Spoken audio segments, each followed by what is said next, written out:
Hopefully you guys are all seeing how to implement network policy in Amazon EKS to secure your cluster. Should have a little logo on it. It looks similar to the picture in my background. Today we're going to talk about EKS and how to use some of the built-in features, capabilities of EKS to secure your cluster. And just a little bit about Tigera. We're the creators of Project Calico. And Project Calico is embedded within EKS and the way that you're going to implement network security. It's open source software. There's no additional costs for you to use this. EKS bundles it into its service. And today I'll walk through a little bit of the why and the how, and then I'll show a demo of not only getting network policy implemented in EKS and installed, but then also walk through a visual demo today using a sample application. So the hope here is that after we're done with the session today, that you have enough information and knowledge to go and actually do this on your own. And so the demo material that I'll walk through is all documented online. So you'll be able to follow the same steps that I show you today. So the first thing to just kick it off is, over the past 8 to 10 years, I'd say, there's been this trend of taking more monolithic applications and breaking them into microservices. One of the big differences here from the infrastructure perspective when you do that is that before, when it was monolithic, all these function calls were all in memory, and there was a little bit less of a network security concern with those applications. But as they've been decomposed into microservices, now what happens is these microservices, rather than in-memory function calls, are now using the network fabric to communicate. And what that does is it creates some new network security concerns about that traffic. And so what's effectively happened is your network policy enforcement had traditionally been implemented using a firewall of some sort.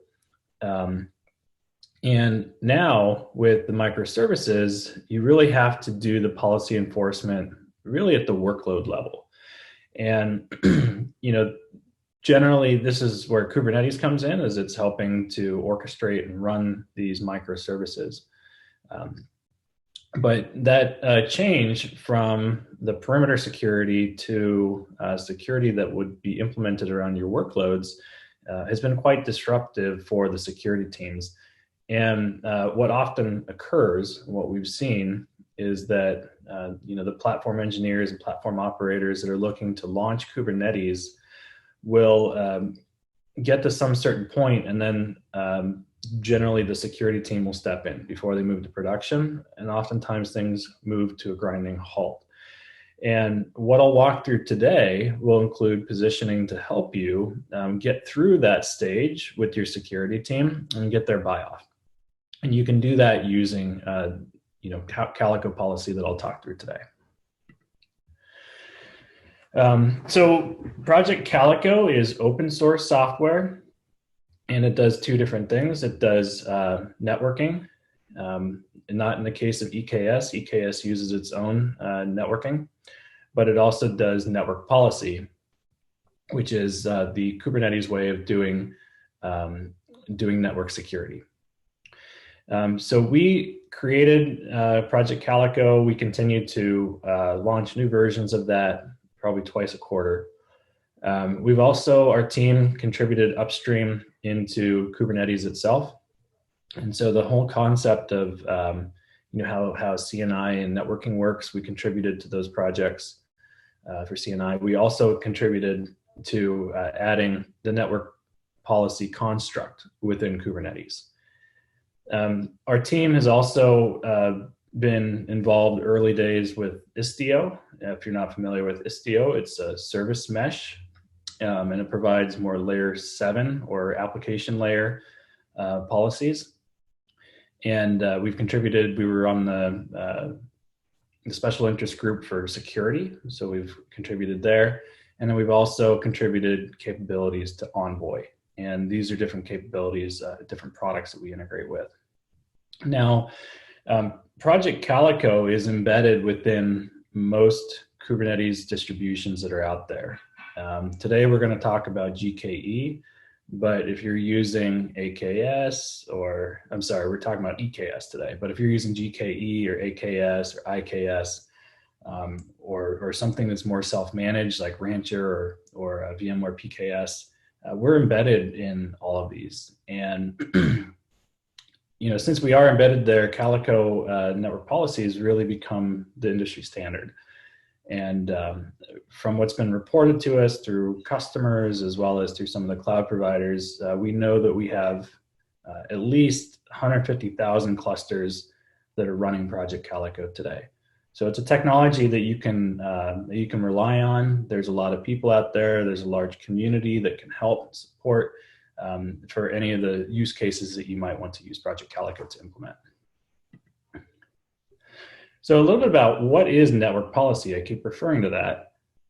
So network policy is the basic level network security that would allow connections between pods.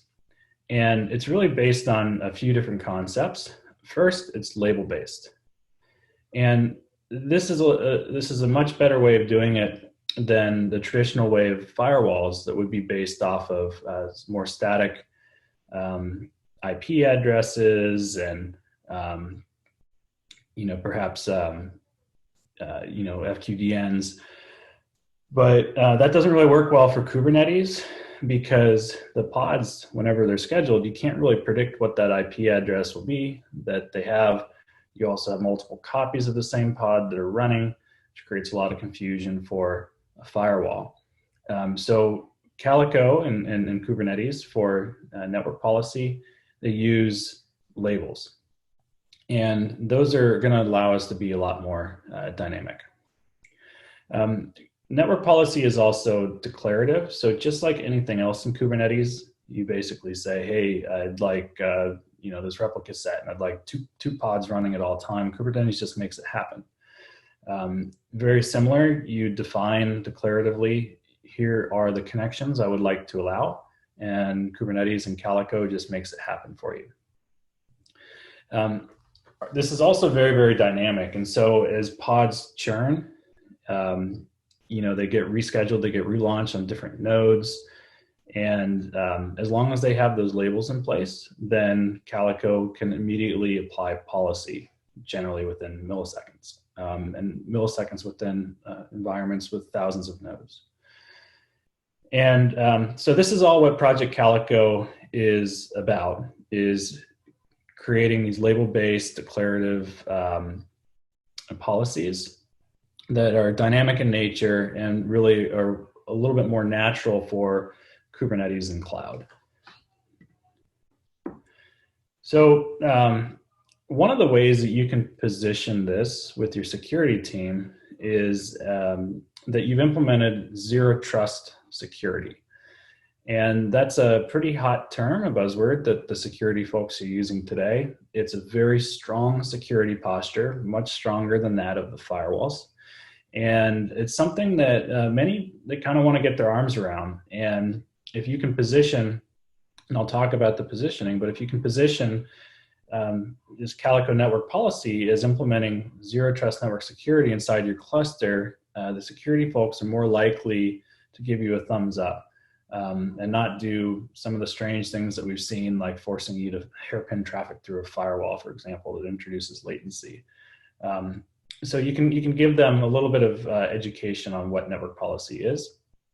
And we'll be going through some of this in the slides. If anybody actually would like to use these slides to present internally to a security team, I'm happy to provide the slides. So what is zero trust network security? The first is that it's declarative. And the declarative, it's whitelisting connections. So with the Calico policies, as soon as you've implemented a policy and attached it to a pod, that pod will accept only the connections that are defined in that policy, and it will default deny for any other connections. So this provides you least privileges which is a term that the security team will use. And but in another word that you can use is that the traffic is specifically whitelisted. It's also, what it's doing is it's authenticating each workload based on an identity for that workload. So if it's just running on Kubernetes, that identity will be the network identity that Kubernetes reports back. If you roll this out with Kubernetes and Istio or Envoy, it will actually use an X509 certificate as well as a network identity. So that can be seen as a multi-factor authentication for every workload that launches.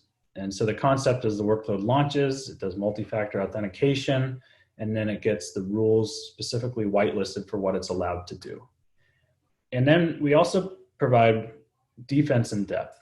And so there's multiple enforcement points for the policy. And what that means is that, you know, at the pod level, we're going to evaluate the traffic and whether it's allowed, but we're also going to do that at the host level, which the connections are going to all be, the network connections will be routed through the host, even when it's two pods that are on the same host. And so the importance of doing it at two different layers, the security team calls defense in depth, which means that if your application has been compromised, or if Kubernetes itself has been compromised, or the infrastructure or the host has been compromised, there's always an additional layer of defense, meaning that a compromise may not be able to impact your other pods. So one of the other things here is that using Project Calico, you can do the layer 3 rules or the network rules, but you can also do layer 7 or application layer rules. And so that's, you know, if your team requires you to use some kind of a WAF or whatnot as well, this can help. And you just have one single policy. That policy can be deployed as code, and it will apply for your network as well as your application. So let me show you what a policy looks like, and we'll have some live demos of this as well. But you know, this is a simple network policy, and there's really three different workloads in here, and they're labeled with role. So we have role front end, role DB, and role helper. And so what this policy does is we have a pod selector. And so what we've done is we've said, hey, for any pod with role equals database, that's what this policy will apply to. And what we want to do is we create an ingress rule, and we say that we can accept traffic from any pod with role equals front end. So before applying this policy, Kubernetes will allow all connections between all pods, which is a pretty poor security stance. You think about the blast radius of something that's internet facing, and you have other workloads that are perhaps not, that are considered more back end. If something comes into that internet facing pod, it has access to everything. And so once you've applied a policy though, this role equals DB will start to allow this role equals front end to connect, but it's going to block anything else that's trying to connect to it because it has not been explicitly defined. And so that's the least privileges concept. The other thing here is we've been able to define that the protocol is TCP and the port is 6379. You can do other protocols in here as well. So this right here, this is standard Kubernetes network policy. This doesn't have anything to do with Calico. Calico will implement this for you, but there's nothing Calico specific about this. The Calico policy model is a excuse me, it's a superset of Kubernetes network policy, and it adds a few extra interesting capabilities. So one of those, what you can see here is that the API version now isn't the standard Kubernetes network policy. This is Project Calico. And a few different things that we've been able to add now. We have a concept of an order. And so that's the order in which the network policies are evaluated against the traffic. And what order enables you to do is create like higher order, basically a higher precedent rule. And so these could be a rule like a DMZ is not allowed to talk to backend, right? Or it could be backend is not allowed to egress out to internet. And those would be higher level security rules. And if you put an order in there, you could be sure that it was evaluated before any of the developer submitted policies. And generally to ensure that developers don't put their own order in here, which runs their thing first, what you can use is some kind of a, typically an admission controller, or you can use another policy framework like OPA to evaluate those before they're submitted. We also have a capability of having specific actions, such as a deny here. And one of the big benefits is service accounts. So Kubernetes network policy on its own doesn't apply to service accounts. It only applies to pods. But the problem with pods is that there is no RBAC around the labels that are applied to pods. And so somebody deploying their workload role equals helper could just change the label to role equals front end and suddenly be allowed to connect to the database. But service accounts are RBAC controlled in Kubernetes. And so if you apply these rules to the service account, you can prevent any of those types of rogue changes. The other thing that's really cool about Calico policy is that the selectors can be a little bit more flexible. So instead of having like one specific label that you select on, you can put logic in here. And so this would say if the role equals database or if the stage equals dev, that the connection will be allowed. There's also additional protocols that can be managed with Project Calico. And then finally, we can also add the HTTP layer 7 rules. And so this would say that post is allowed, and for table, and then the wildcard and customers. And so this would probably assume the table and whatever the object ID is / customers, and a post is allowed. As soon as you put this together and you've deployed it, a post could be allowed here, but perhaps not a get or a put. So then finally, you know, the way that this is generally rolled out and operationalized is as policy as code. And since what we're dealing with here are just YAML files, generally the YAML files can be implemented into a GitOps toolchain. So you just check the YAML file in along with you know, the change, and it gets deployed to Kubernetes. And this is a great way to automate security, and aligns well with the DevSecOps movement. So a little bit about the enforcement. What is actually happening is there's a little mini firewall that's being attached around each one of your workloads. So we've got a couple of pods here, pod A, B, C, and D, and in front of each one is a firewall that's going to be filtering the traffic coming in. There's also the firewall, which is going to be at the host layer. And this allows us to do a couple of different things. First of all, it provides that defense and depth that I talked about, but it also enables you to use the exact same policy language that you would use for Kubernetes to also bring hosts under management as well.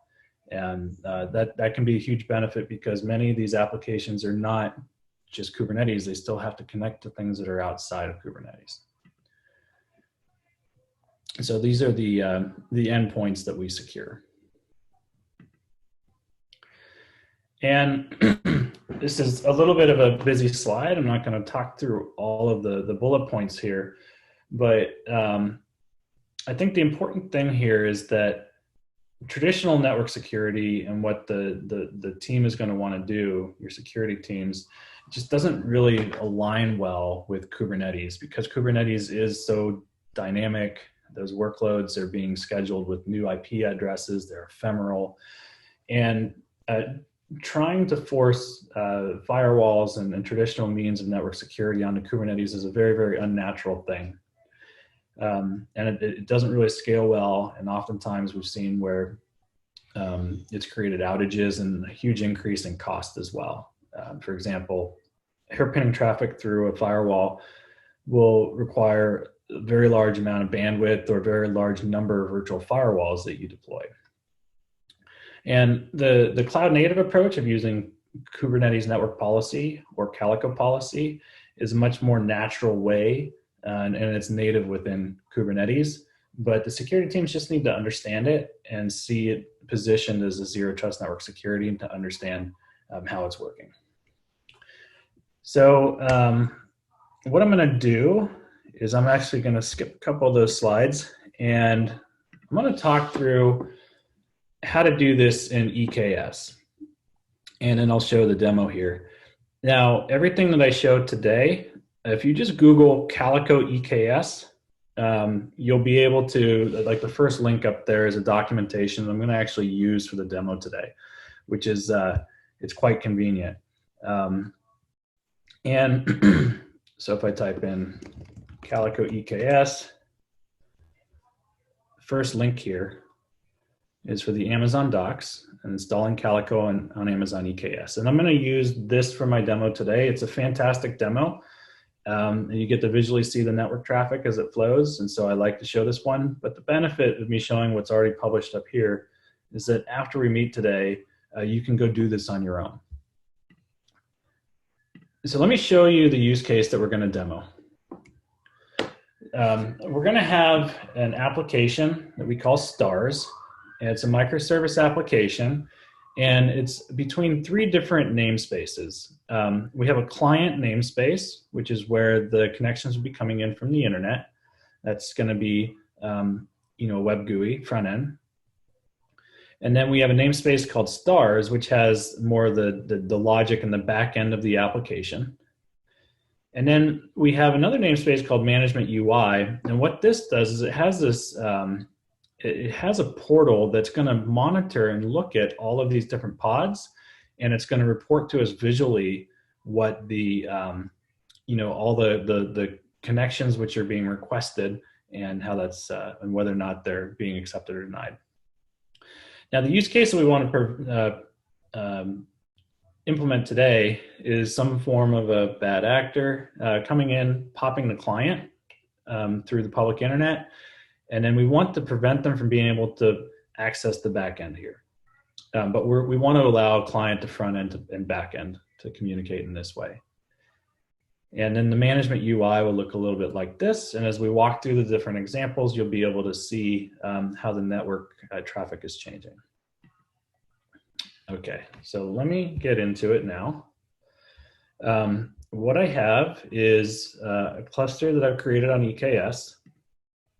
And I just have a couple of worker nodes, 2 worker nodes here. And I have my kube config has been updated to be able to use kubectl here from the command line. So if I do kubectl get nodes, there we go. I've got my 2 EC2 instances that are running in US West here. So this is, if I do a kubectl get pods, all namespaces, I can see a list of the different pods. These are what's running standard. This is a brand new cluster. Now, what I'm going to do is I'm going to walk through this guide, and we'll start with installing Calico. And all we have to do is just copy this link, and you can also see the GitHub project if you'd like to go see it. But I'm going to go ahead and paste that link in here for the YAML file.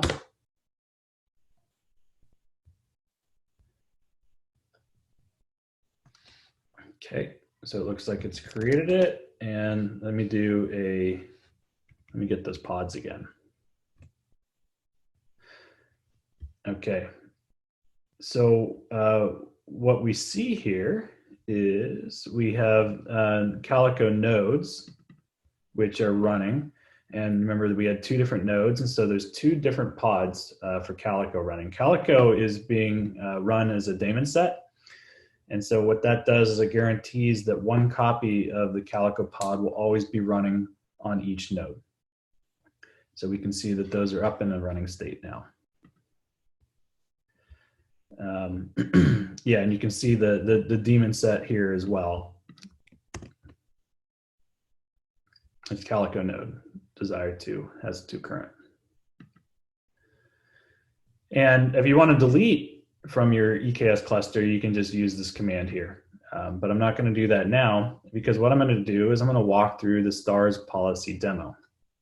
And the first thing that I'm going to do is I want to create the services that are going to be running. And I'll show you what these look like.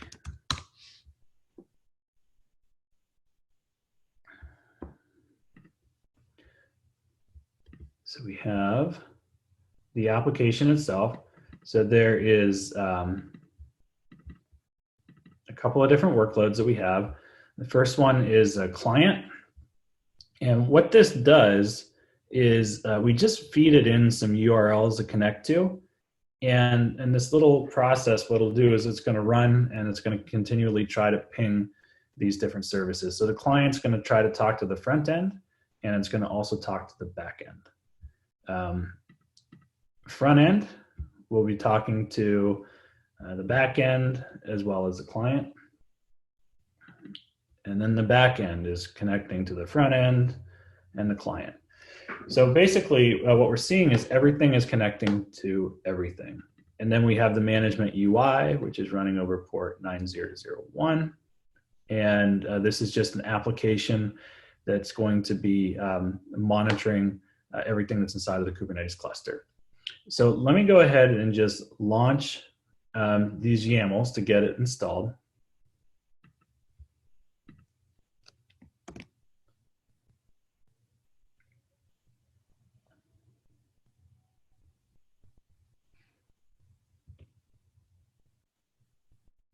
Okay. And what I'm going to want to do is wait until the services are up and running here.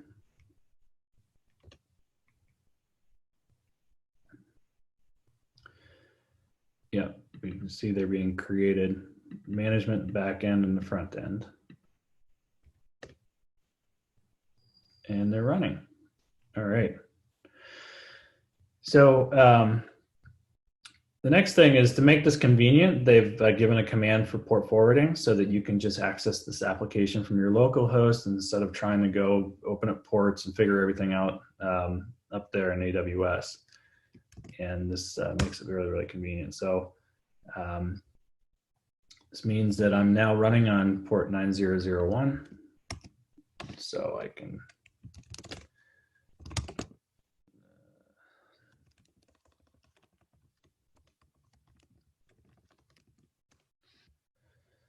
okay.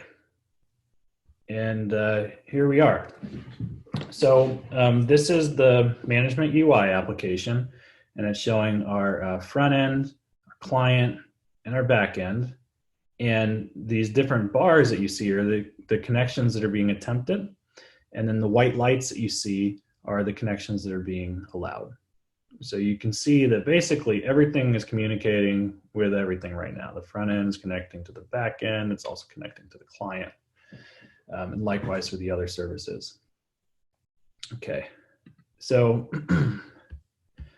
the first thing that we want to do is we're going to implement a default deny in the cluster, and I'll show what this looks like here.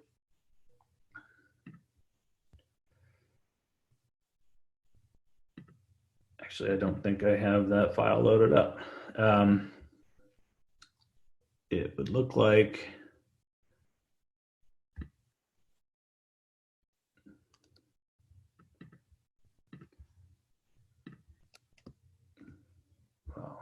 apologies for this.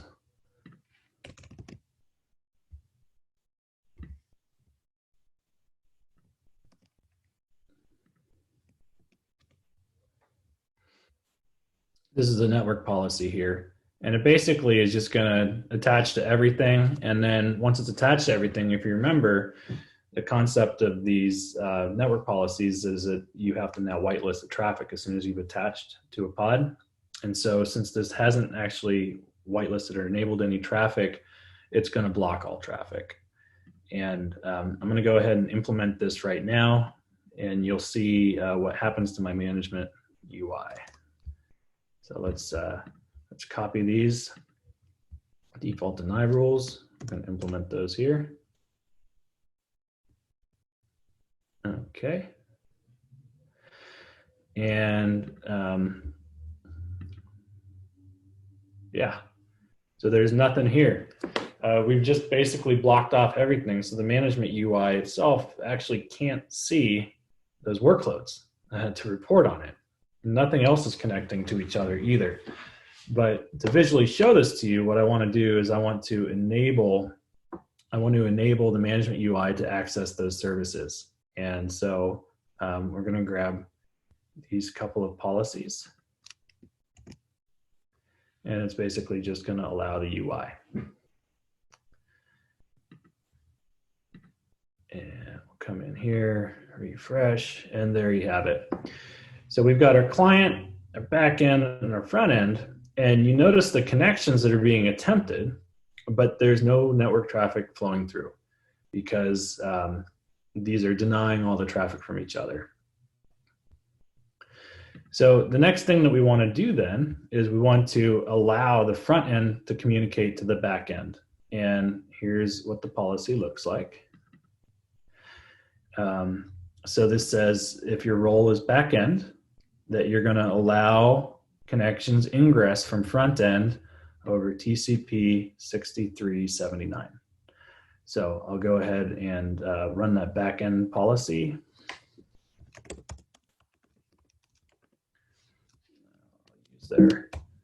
I'll use theirs here.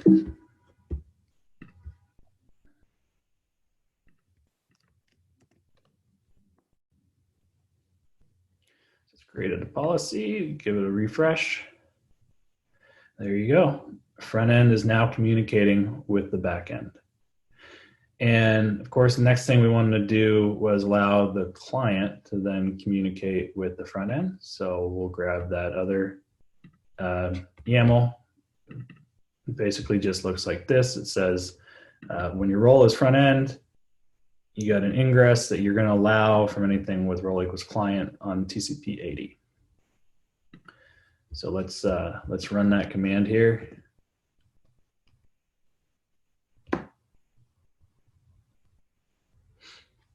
We've implemented the policy, give it a refresh. Sometimes the STARS app is a little bit slow. But here we go. Client's connecting to the front end's connecting to the back end. And this is preventing that use case that we talked about where someone has been able to access the client and then has free reign to access any pods and might be targeting the back end pod. That's exactly what we've implemented here.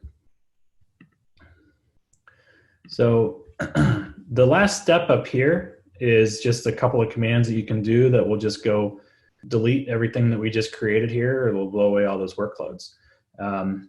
And you'll have a clean cluster again. So I'll go ahead and do that now.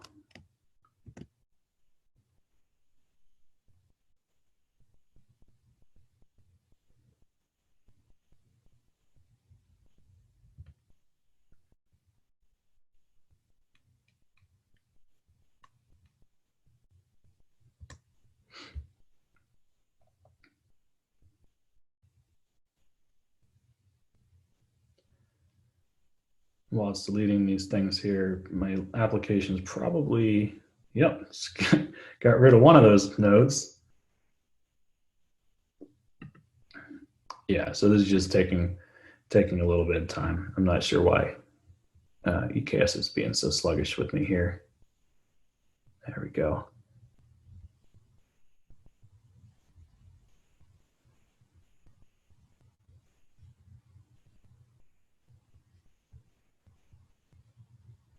Should probably fail. And then it's deleting the last of it here.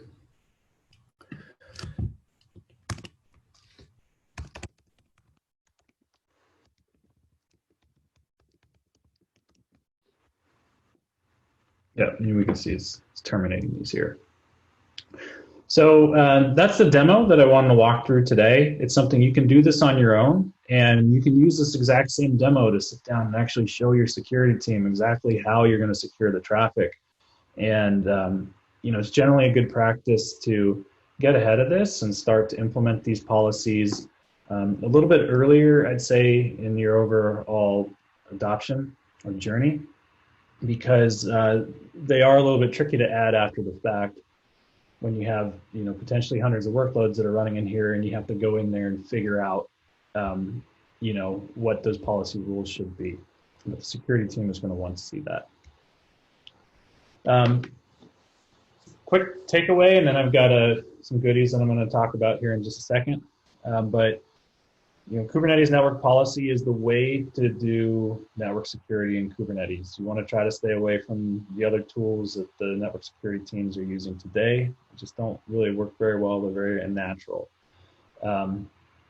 Calico network policy is just a superset of Kubernetes network policy. It's going to add some richer features like the capability of putting an order in place, the capability of you doing RBAC, which again is something the security team will probably want to see. And this is offered out of the box by Amazon EKS. So by being an EKS user, you get the benefit of having our software baked in.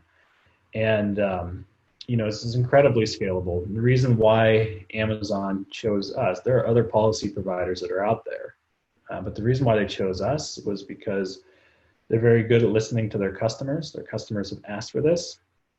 And they've also seen the evidence and the proof that this is running very, very large scale production deployments. And to give you a sense, you know, Atlassian, who's a large AWS customer, is running all their Jira and Confluence and basically all their applications are all running, their security is implemented using Calico. So that's pretty massive scale.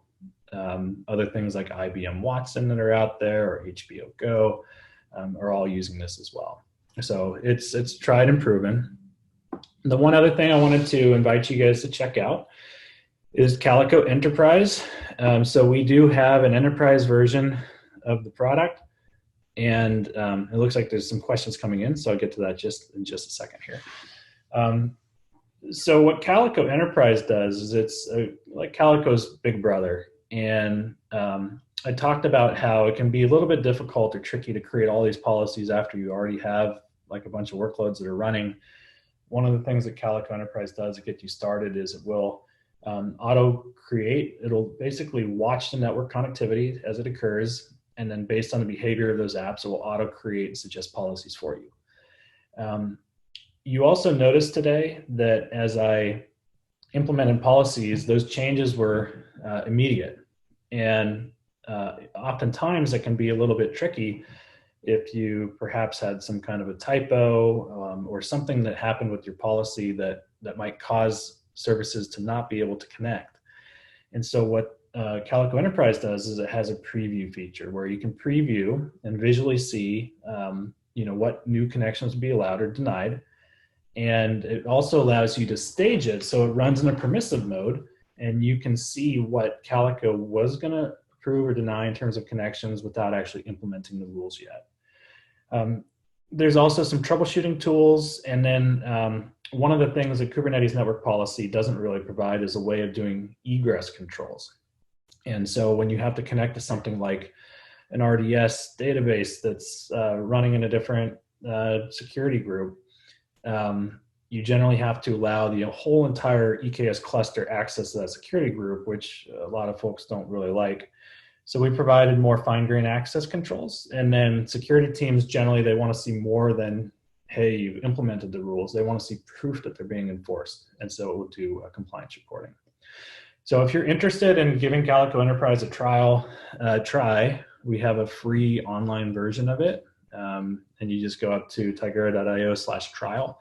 And we actually have it pre-installed and hosted, a couple of use case guides that you can walk through. similar to like the demos that I just showed.